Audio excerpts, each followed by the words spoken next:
Welcome back to another technical deep dive here in the debug zone.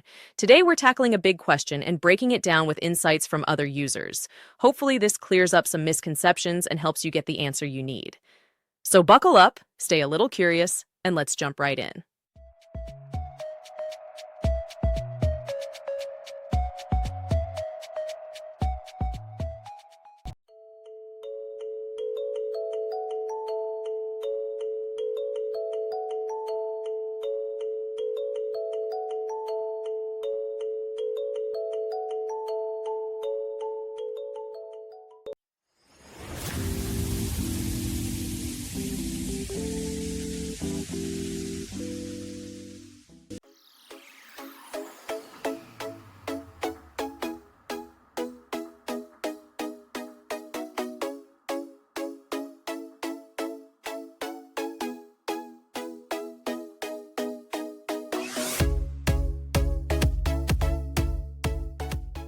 And that's a wrap.